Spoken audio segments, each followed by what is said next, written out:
നമസ്കാരം. റാഫ് ഫുട്ബോളിലേക്ക് അവർക്കും സ്വാഗതം. കോപ്പ അമേരിക്കയിൽ ബ്രസീലിന്റെ 10ാം നമ്പർ ജേഴ്സി അണിഞ്ഞ് കളിക്കളത്തിലേക്ക് ഇറങ്ങുക റയൽ മാഡ്രിഡിന്റെ യുവ സൂപ്പർ താരം റോഡ്രിഗോ ആയിരിക്കും.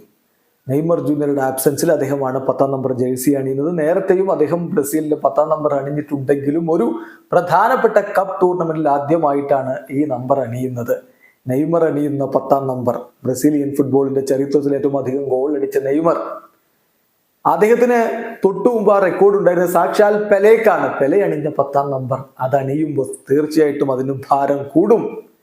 എന്നാൽ തന്റെ റെസ്പോൺസിബിലിറ്റി വർദ്ധിക്കുന്നു, അതിനൊത്ത് കളിക്കാൻ താൻ തയ്യാറാണ് എന്നാണ് ഇപ്പോൾ റോഡ്രിഗോ പ്രതികരിച്ചിരിക്കുന്നത്. അദ്ദേഹത്തിന്റെ വാക്കുകള് ബ്രസീലിയൻ മാധ്യമം ഗ്ലോബോ റിപ്പോർട്ട് ചെയ്യുന്നുണ്ട്. റോഡ്രിഗോ പറയുന്നു, തീർച്ചയായിട്ടും ഇതെനിക്ക് കൂടുതൽ ഉത്തരവാദിത്വം നൽകുകയാണ്. എനിക്ക് നന്നായിട്ട് അറിയാം, എല്ലാ വർഷവും എനിക്ക് കൂടുതൽ ഉത്തരവാദിത്തങ്ങൾ ലഭിക്കുന്നുണ്ട്. ഇപ്പൊ റയലിലാണെങ്കിലും എന്റെ ജേഴ്സി നമ്പറുകൾ മാറിക്കൊണ്ടിരിക്കുമ്പോൾ എന്റെ റെസ്പോൺസിബിലിറ്റി വർദ്ധിക്കും.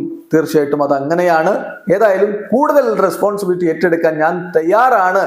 ആ കാര്യത്തിൽ ഒരു സംശയവും വേണ്ട എന്നാണ് ഗ്ലോബോക്ക് നൽകിയ ഇന്റർവ്യൂവിൽ അദ്ദേഹം പറഞ്ഞത്. പിന്നീട് അദ്ദേഹം വിശദമായിട്ട് ചില കാര്യങ്ങൾ കൂടി പറയുന്നുണ്ട്. റയൽ മാഡ്രിഡിനോടൊപ്പം ഒരുപാട് നേട്ടങ്ങളിലേക്ക് എനിക്ക് പോകാൻ പറ്റിയിട്ടുണ്ട്. എൻ്റെ വലിയൊരു സ്വപ്നം എന്ന് പറയുന്നത് റയലിനൊപ്പം വിജയങ്ങൾ നേടിയ പോലെ ബ്രസീലിയൻ ദേശീയ ടീമിനോടൊപ്പവും വിജയിച്ച് തുടങ്ങണം, കിരീടങ്ങളിലേക്ക് പോയി തുടങ്ങണം. അതുകൊണ്ടാണ് ഞാൻ എല്ലാ ദിവസവും ഹാർഡ് വർക്ക് ചെയ്യുന്നത്. അതുകൊണ്ടാണ് നേരത്തെ ഉറങ്ങി നേരത്തെ എഴുന്നേൽക്കുന്നത്, ജിമ്മിൽ പോകുന്നത്. ദേശീയ ടീമിനോടൊപ്പം വിജയിക്കണം, അതിനുവേണ്ടി ഹാർഡ് വർക്ക് ചെയ്യുകയാണ്. അതൊരു വളരെ ഇമ്പോർട്ടൻ്റ് ആയിട്ടുള്ള ഫീലിംഗ് തന്നെയാണ്. റയൽ മാഡ്രിഡിൽ ഞങ്ങൾ വിജയിക്കുന്നു, അതുപോലെ എല്ലായ്പ്പോഴും ഇവിടെയും വിജയിക്കേണ്ടതുണ്ട്. ഓൾറെഡി ചാമ്പ്യൻസ് ലീഗ് 2 തവണ മുത്തമിട്ട് കഴിഞ്ഞു. ഇവിടെ കോപ്പ അമേരിക്കയിൽ മികച്ച രൂപത്തിൽ മുന്നോട്ട് പോകാൻ കഴിയുമെന്നാണ് ഞാൻ പ്രതീക്ഷിക്കുന്നത് എന്നിപ്പോൾ റോഡ്രിഗോ പറയുമ്പോൾ ബ്രസീലിയൻ ആരാധകരും പ്രതീക്ഷയിലാണ്.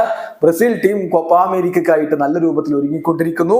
ഇന്ന് അവർ മെക്സിക്കോക്കെതിരെ കളിക്കുന്നുണ്ട്. നമുക്ക് സാങ്കേതികമായിട്ട് ടൈം സോൺ ഡിഫറൻസ് കാരണം നമ്മുടെ സമയം നാളെ പുലർച്ചെയാണ് കളി നടക്കുന്നത്. മെക്സിക്കോയാണ് എതിരാളികൾ.